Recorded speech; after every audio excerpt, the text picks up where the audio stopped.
সাংবাদিক বন্ধুগণ, সকাল থেকে আমাকে কোশ্চেন করে গিয়েছেন।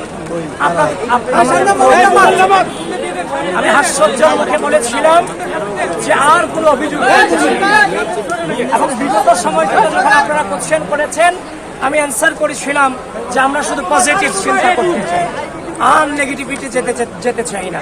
এই ঢাকা বিশ্ববিদ্যালয় থেকে আমরা গণতন্ত্রের এমন একটি সিনারিও গোটা বাংলাদেশে উপহার দিতে চাই যেখানে কোনো অভিযোগের জায়গা থাকবে।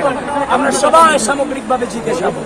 কিন্তু আজকে সকাল থেকে অনেকেই মেইন স্ট্রিম মিডিয়াতেও বিভ্রান্ত হতে বাধ্য হয়েছে যে আপনারা অনেকে অভিযোগে লিখেছিলেন যে ছাত্রদলের ভিপি প্রার্থী আচরণবিধি লঙ্ঘন করে ভোট কেন্দ্রে প্রবেশ করেছে, কিন্তু সেটা সম্পূর্ণ মিথ্যা অভিযোগ ছিল।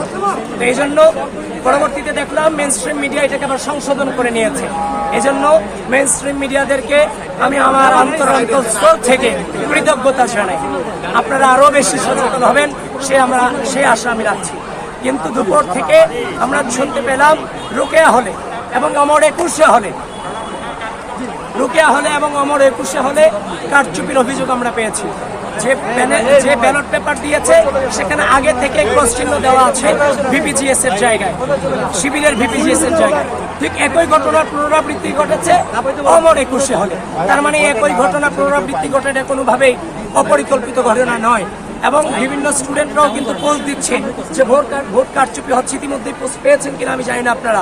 মেয়েরাও বেরিয়ে প্রতিবাদ জানিয়েছে, ভিডিও কিন্তু আপনারা দেখেছেন।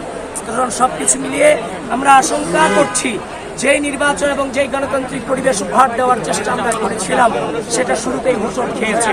তাছাড়া এই রোকেয়া হলে অ্যাসিস্ট্যান্ট প্রফেসর যিনি এই নির্বাচনের দায়িত্বে তিনি আছেন মুশফিকুর মুনামি ম্যাডাম, উনি আমাদের কারণ প্যানেলের যে প্যানেলের লিস্টে আপনার যে ব্যালট নাম্বার থাকে, অল্প সময় ভোট দেওয়ার জন্য ব্যালট নাম্বারগুলো স্টুডেন্টদের হাতে দিয়ে দিতে হয়।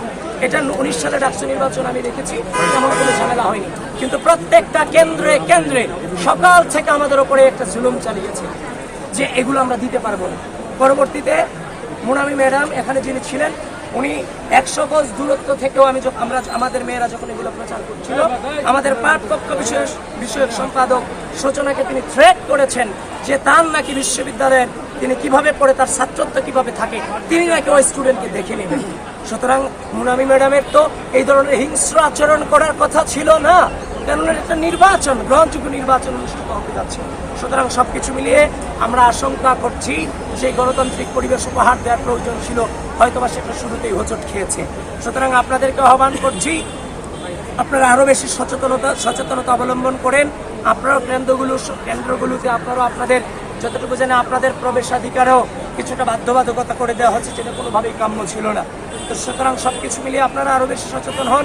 এবং এখনো প্রায় অনেক কিছু সময় আছে, প্রায় 1 ঘন্টা 20 মিনিট কিংবা 10 মিনিট সময় আছে। যারা অনাবাসিক শিক্ষার্থী আছেন, এই চ্যালেঞ্জিং মুহূর্তে দাঁড়িয়ে আমি বলছি আপনারা চলে আসুন, ভোটাধিকার প্রয়োগ করুন।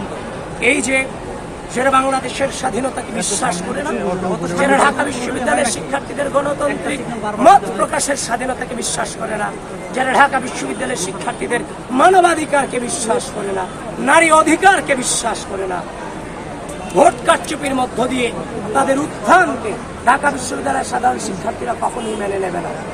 আমরা নির্বাচন কমিশন এবং বিশ্ববিদ্যালয় প্রশাসনকে আহ্বান করছি যে অভিযোগগুলো এসেছে সুষ্ঠুভাবে সেগুলোর আপনারা সুরাহা করুন খুব দ্রুত। এবং এখনো পর্যন্ত আপনাদেরকে আহ্বান করছি আপনারা আরো বেশি সচেতনতা অবলম্বন করুন।